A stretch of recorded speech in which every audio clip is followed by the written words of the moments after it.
दोस्तों नमस्कार। अभिनेत्री, राजनेता और बीजेपी की सांसद ने सांसद आदर्श ग्राम विकास योजना के तहत रावल और पेठा को गोद लिया था। रावल उन 9 गांवों में से एक है जिन्हें भारतीय जनता पार्टी भाजपा की 75 वर्षीय सांसद ने पिछले 10 साल में सांसद आदर्श ग्राम विकास योजना SAGY के तहत गोद लिया है। मोदी सरकार द्वारा 11 अक्टूबर 2014 को समाजवादी नेता जयप्रकाश नारायण की 112वीं जयंती पर शुरू की गई इस योजना का उद्देश्य ग्राम पंचायतों की पहचान करना और उन्हें आदर्श गांवों की तर्ज पर समग्र रूप से विकसित करना है, जिन्हें आदर्श ग्राम कहा जाता है। यह एक महत्वपूर्ण तीर्थस्थल भी है, जिसे हिंदू देवी राधा की जन्मस्थली माना जाता है। मथुरा के मुख्य शहर से लगभग 10 किलोमीटर दूर रावल गांव के प्रवेश द्वार पर सड़क के किनारे एक पीले रंग का लोहे का बोर्ड पड़ा है। इस पर हिंदी में लिखे गए फीके काले और लाल रंग के शब्द पढ़ने में मुश्किल ही नजर आ रहे हैं, लेकिन थोड़ा सा ध्यान से देखने पर आप आदर्श ग्राम रावल और स्थानीय सांसद का नाम पढ़ सकते हैं। अभिनेत्री राजनेता हेमा मालिनी। इस गांव में 26 अप्रैल को लोकसभा चुनाव के दूसरे चरण में मतदान हुआ।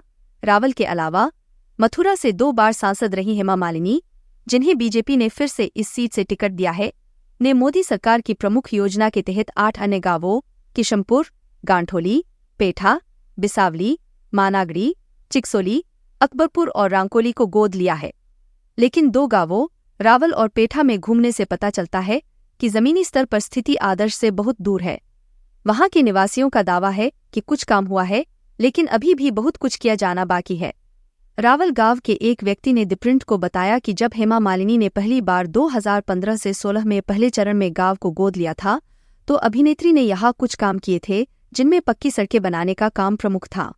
पहले यहां केवल धूल और गड्ढे हुआ करते थे, लेकिन अब हर गली पक्की हो गई है। लेकिन तब से काम सीमित हो गया है। द प्रिंट ने जिन अधिकांश निवासियों से बात की, उनके अनुसार गंदगी और साफ सफाई की समस्याएं गांव में जस की तस हैं। खुली नालियां और सड़क पर कूड़े के ढेर गंभीर स्वास्थ्य संबंधी चिंताएं पैदा कर रहे हैं। SAGY के तहत शुरू की गई कुछ अन्य परियोजनाएं तब से रुकी हुई हैं, जिसमें एक RO वाटर प्लांट भी शामिल है, जो 2016 में इसकी स्थापना के 1 साल के भीतर बंद हो गया था। उन्होंने कहा, इस गांव को आदर्श बनाने की कोशिशें अभी भी सफल नहीं हुई हैं। आपको बता दूं कि इस बीच वृंदावन से लगभग 30 किलोमीटर दूर ब्राह्मणबहुल पेठा में निवासियों की एक अलग तरह की शिकायत है। उनका कहना है कि मथुरा के कई अन्य गांवों के उलट यह पहले से ही समृद्ध था और 2016 से 17 में SAGY योजना के दूसरे चरण में भाजपा सांसद द्वारा इसे अपनाने के बाद से इसमें बहुत कुछ नया नहीं हुआ है। गांव के 56 वर्षीय निवासी का कहना है कि उन्हें किसी ऐसे गांव को गोद लेना चाहिए जहां सुविधाओं का अभाव हो। हेमा मालिनी यहां कभी नहीं आती, उन्हें कभी किसी ने नहीं देखा।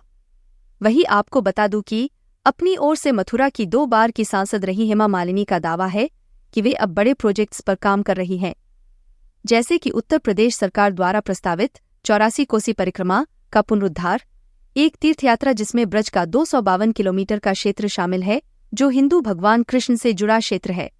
हेमा मालिनी ने द प्रिंट से कहा, विकास कार्य को जारी रखना विधायकों या स्थानीय प्रतिनिधियों का काम है।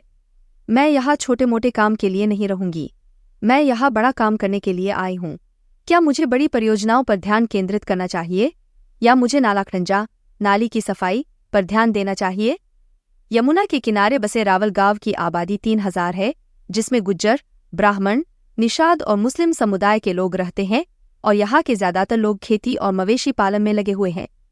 निवासियों का कहना है कि भाजपा सांसद हेमा मालिनी गांव को गोद लेने के शुरुआती 2 से 3 साल तक सक्रिय रहीं, लेकिन जल्द ही उनकी दिलचस्पी खत्म हो गई। रावल में गांव के स्वास्थ्य केंद्र के नीले रंग के लोहे के दरवाजे, जिन पर ताले लगे हैं, बनाए लेकिन कभी इस्तेमाल न किए गए स्थानीय डाकघर की शाखा के जंग लगे नीले गेट और बंद पड़े RO प्लांट सभी एक ही कहानी बयां करते हैं। स्थानीय स्वास्थ्य सेवा केंद्रों में डॉक्टर लगभग अनुपस्थित हैं, क्योंकि यह अक्सर बंद रहता है, जिससे निवासियों को 10 किलोमीटर दूर मथुरा जाना पड़ता है। जबकि गांव का सबसे महत्वपूर्ण मंदिर श्री राधा रानी जन्मस्थल मंदिर, जिसका उत्तर प्रदेश पर्यटन विभाग एक महत्वपूर्ण तीर्थ स्थल की तरह प्रचार करता है, जहां अक्सर पर्यटक घूमने आते हैं और उनके लिए पीने के पानी की कोई सुविधा नहीं है। एक ऐसा गांव जिसे नजरअंदाज किए जाने के लिए छोड़ दिया गया है। आपको बता दूं कि इन समस्याओं के बावजूद कई लोग हेमा मालिनी का बचाव करने के लिए आगे आते हैं। उनका मानना है, भारत की आज़ादी से लेकर कुछ साल पहले तक गांव में सिर्फ कच्ची सड़कें थीं, लेकिन एक चीज जो हुई है वो है अच्छी सड़कें बनवाना। उन्होंने कहा, हम इस उपकार को कभी नहीं भूल सकते। कई सांसद आए और कई गए, लेकिन किसी ने हमारे लिए कुछ नहीं किया। अब हम इस चुनाव में हेमा मालिनी जी को वोट देकर उनका कर्ज चुकाएंगे। आपको बता दूं कि इस बीच पेठा की स्थिति रावल से कुछ अलग है।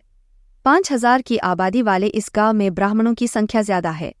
हालांकि दलित, जाटव और धोबी, पिछड़े वर्ग, पटेल और मुसलमान भी एक महत्वपूर्ण समूह है। 56 वर्षीय पटेल के अनुसार गांव में हमेशा से ही अच्छी बुनियादी संरचना रही है, अच्छी सड़कों से लेकर पर्याप्त बिजली और पानी के कनेक्शन तक। उन्होंने कहा, आदर्श ग्राम सिर्फ एक छलावा है। जब से हेमा मालिनी ने इसे गोद लिया है, तब से गांव में कुछ नहीं हुआ है।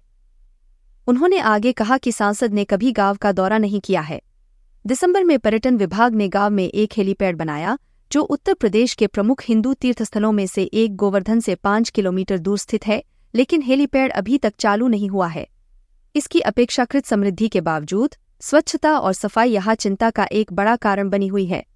गांव के हर कोने में कूड़ा कचरा फैला हुआ है और बारिश होने पर नालियां ओवरफ्लो हो जाती हैं। हालांकि भले ही ग्रामीणों की शिकायत है कि यहाँ कोई काम नहीं हुआ है, फिर भी उन्हें उम्मीद है कि अगले कुछ सालों में स्थिति में सुधार होगा। उन्होंने आगे कहा, इसी उम्मीद के साथ हम हेमा मालिनी जी को मथुरा से तीसरी बार जिताएंगे। अब देखना यह है कि हेमा मालिनी मथुरा से तीसरी बार जीतने के बाद ग्रामीणों के उम्मीद को पूरा करेंगी या नहीं। नमस्कार।